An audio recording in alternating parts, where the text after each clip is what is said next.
News, सच जरूरी है। नमस्कार, MNS न्यूज लाइव में आप सभी का स्वागत है। मैं हूं आपके साथ अर्शी अंसारी। आइए देखते हैं देश और दुनिया की तमाम खबरें। वंदे भारत ट्रेन पर फिर हमला, पत्थरबाजी से टूटा खिड़की का शीशा, पुलिस ने दर्ज किया केस। वंदे भारत ट्रेन पर हमले थमने का नाम ही नहीं ले रही है। इसी कड़ी में 18 जून को रात 7 बजे दिल्ली से देहरादून जाने वाली वंदे भारत ट्रेन पर पत्थर से हमला किया जाया गया है। ये हमला तब किया गया है जब ये ट्रेन मुजफ्फरनगर पहुंचने वाली थी। बता दें कि इस घटना में वंदे भारत ट्रेन का शीशा टूट गया है।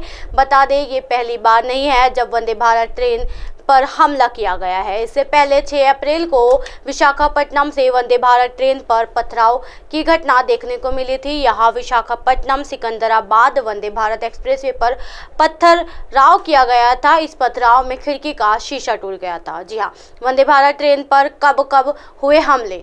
इससे पहले जनवरी में रखरखाव के दौरान ही विशाखापट्टनम में वंदे भारत ट्रेन में पथराव की घटना सामने आई थी। इस मामले में विशाखापट्टनम पुलिस ने CCTV की मदद से 3 युवकों को गिरफ्तार किया था। वही 11 मार्च को पश्चिम बंगाल की हावड़ा न्यू जलपाईगुड़ी वंदे भारत एक्सप्रेसवे पर पथराव की घटना देखने को मिली थी।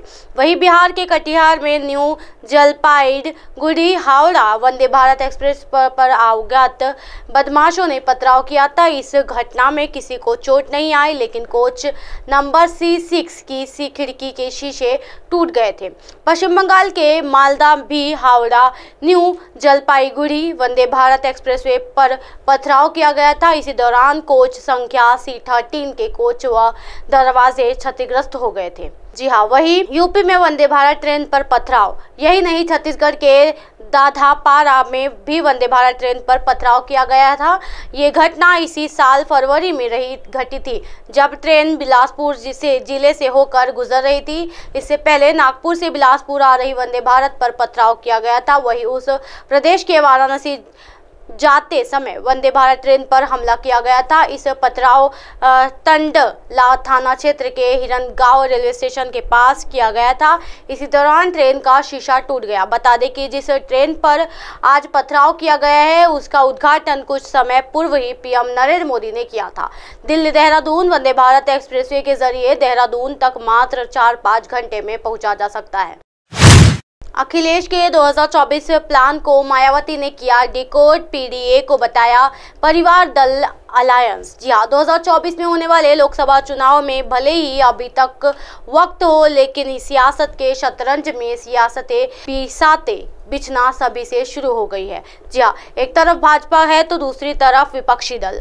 इन विपक्षी पार्टियों को एक ही उद्देश्य है कि किसी भी तरीके से नरेंद्र मोदी को फिर से सत्ता हासिल करने से रोका जाए। इसी क्रम में समाजवादी पार्टी के नेता और उत्तर प्रदेश के पूर्व मुख्यमंत्री अखिलेश यादव ने नई रणनीति तैयार की है। उन्होंने भाजपा को रोकने के लिए जातीय समीकरण तैयार किया है। उन्होंने इसको PDA का नाम दिया है। उन्होंने कहा है कि वो पिछले दलित और अल्पसंख्यक में के गठजोड़ से भाजपा को हराएंगे। जी हाँ, मायावती ने बोला हमला। जी हाँ, अब बसपा सुप्रीमो मायावती ने अखिलेश यादव पर हमला बोला है। उन्होंने सोमवार को एक ट्वीट में कहा है कि सपा द्वारा NDA के जवान में PDA पिछड़े दलित अल्पसंख्यकों का राग इन वर्गों के अति कठिन समय में भी केवल लुकबंदी के सिवाय और कुछ नहीं।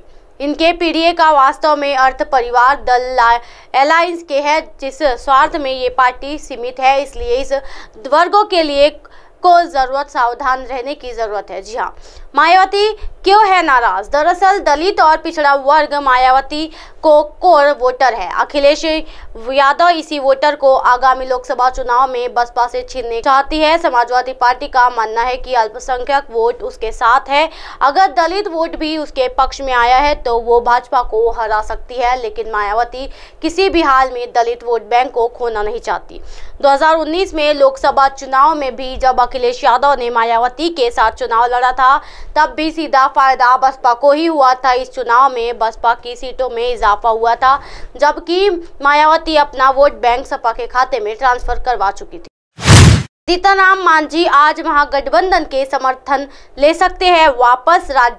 पाल से मिलने का मांगा समय। जी हाँ, हिंदुस्तानी आवाम मोर्चा यानी हम के वरिष्ठ नेता पूर्व सीएम जीतन राम मांझी आज महागठबंधन से अपना समर्थन वापस ले सकते हैं।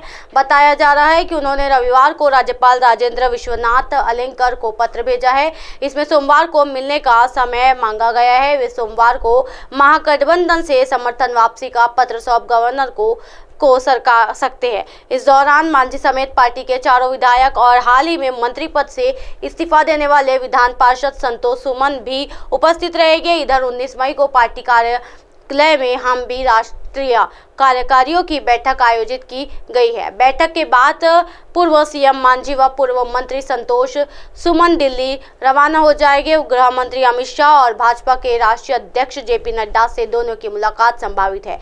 हम लोग महागठबंधन में रहना चाह रहे थे, संतोष मांझी। जी हाँ, पूर्व मंत्री व पार्टी के राष्ट्रीय अध्यक्ष डॉक्टर संतोष सुमन ने कहा कि हम लोग महागठबंधन में रहना चाह रहे थे, मगर अब हम लोग जहां भी रहेंगे सड़क पर संघर्ष करेंगे। गरीब संपर्क यात्रा से भी सरकार घबरा गई थी। लोकतंत्र में पार्टियों को दुकान कहना ओछी बात है। जी हाँ, नीतीश कुमार के जासूसी वाले बात का जवाब देते हुए संतोष सुमन ने कहा कि जहाँ अविश्वास हो जाए तो इस तरह की बात होती है। वो हम पर दबाव बना रहे थे। हिंदुस्तानी आवाम मोर्चा का विलय कर दिया जाए। हम हमारे कार्यकर्ताओं और पार्टियों के सदस्य इसके लिए तैयार नहीं थे।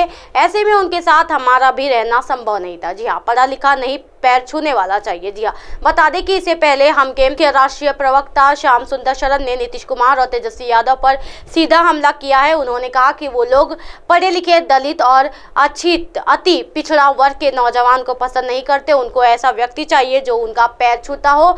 इन लोगों से में साजिश के तहत संतोष मांझी का नेतृत्व पनप ना सके, इसके लिए हम पार्टी को खत्म करने का प्लान बना लिए हैं। इस तरह की दिन भर की तमाम खबरों को देखने के लिए देखते रहिए एमएनएस न्यूज नेटवर्क। मेरे साथ यानी अर्शी अंसारी के साथ नमस्कार।